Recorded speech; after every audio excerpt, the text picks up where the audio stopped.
Our Father in heaven, hallowed be your name. Most people rush through the Lord's Prayer, but every line, every word carries centuries of meaning, spiritual depth, and prophetic weight. Do you know Jesus wasn't just giving us a prayer to repeat? He was giving us the framework for divine conversation. Our Father. Right from the start, Jesus does something revolutionary.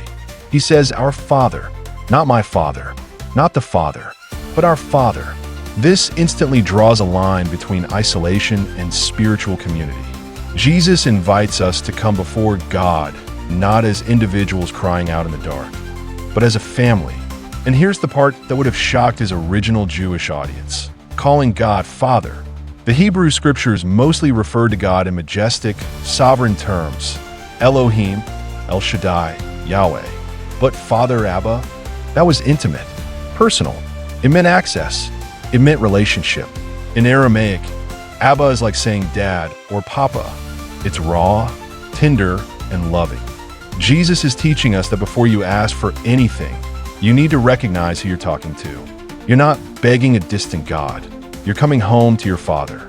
If that's true, if He's our Father, why do so many of us still feel disconnected? Stay with me, because the next part explains exactly why. In heaven, what does it mean that our Father is in heaven? It's not about distance. Heaven isn't far, it's above. Not just physically, but spiritually. It's a place of authority, of clarity, of complete control. When we say, "Our Father in heaven," we're acknowledging He sees the full picture. He's not shaken by what shakes us. He reigns.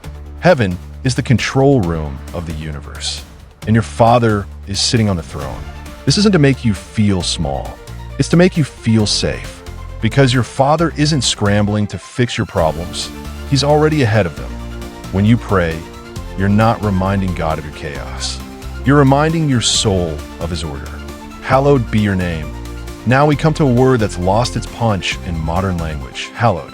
To hallow something means to honor it as sacred. So we're not just saying, "Your name is holy." We're saying, let everyone recognize and respond to how sacred and powerful your name is. When you pray this line, it's not about sounding poetic. It's about recentering your life around the sacred identity of God. In Hebrew, the word for name is Shem, and it goes beyond a title. It implies reputation, fame, glory. When God tells Moses in Exodus 3 verse 14, "I am who I am," He reveals a name that speaks of eternal presence.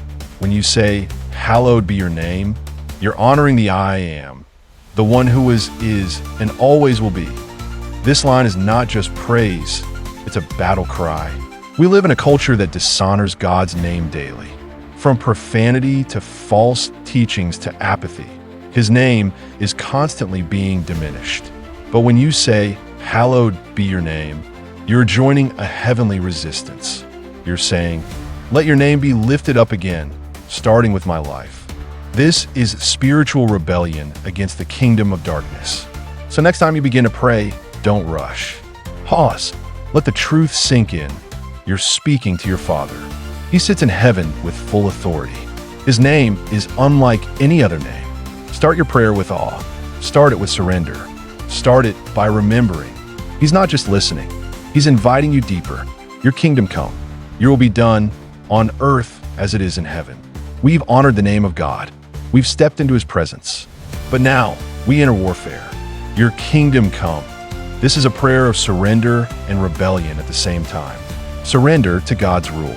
Rebellion against every counterfeit kingdom. When we say, "Your kingdom come," we're aligning ourselves with heaven's government. But here's the catch. God's kingdom doesn't come by force. It comes through hearts. And if you're truly praying this, then it starts with you. Are you willing to let His kingdom interrupt your plans?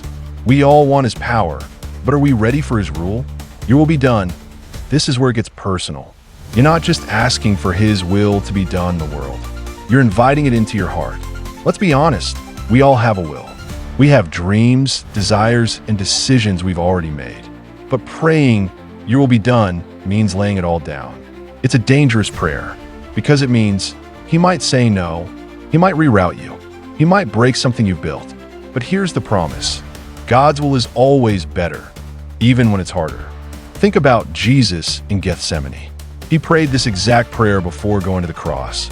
Not my will, but yours be done. This is the battlefield of prayer, where your comfort meets his calling, on earth as it is in heaven. But what does that mean? In heaven, God is obeyed instantly. Worship never stops. There's no sickness, pain, division, or death. So we're praying, let earth reflect heaven's culture. We're not just praying it passively. We're participating actively. If heaven is full of love, truth, and peace, then your job is to bring those things into your home, your work, your city. You are not just a Christian. You are a kingdom carrier. Everywhere you go, you're meant to reflect what heaven looks like. When you forgive, you bring heaven to earth. When you stand for truth, you bring heaven to earth. Here's the tension. The moment you pray, your kingdom come, hell pushes back. Because the enemy has built systems and strongholds designed to resist God's rule. But you become a disruptor. This line isn't soft. It's violent in the spirit. It's pulling heaven's agenda into enemy territory. You're telling the darkness, you don't get to stay here. Light is coming. Give us this day our daily bread, and forgive us our debts, as we also have forgiven our debtors. And lead us not into temptation, but deliver us from evil. Now we come to the part of the prayer where heaven meets human need. These final lines are deeply practical, but don't let their simplicity fool you. They hold strategies for surviving daily life, healing inner wounds, and overcoming spiritual attacks. Give us this day our daily bread. This is not just about food. This is a declaration of dependence. God is your source, not your paycheck, not your job, not your skill.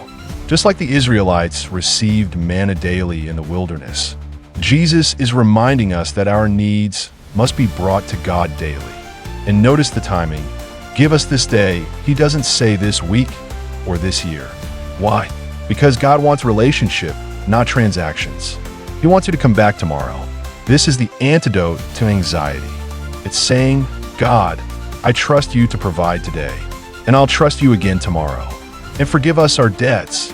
Now we shift from the external to the internal. Every day, we pick up residue from the world. Offense, guilt, pride, fear. Asking for forgiveness is not about groveling. It's about realigning. Sin creates distance.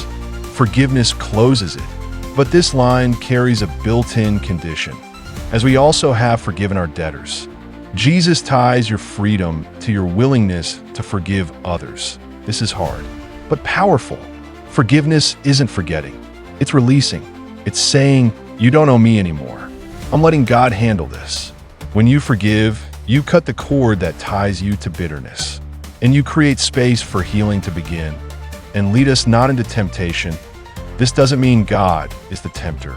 James 1 verse 13 makes that clear. God does not tempt anyone. This line is more like saying, God, steer me away from the traps. It's the prayer of guidance.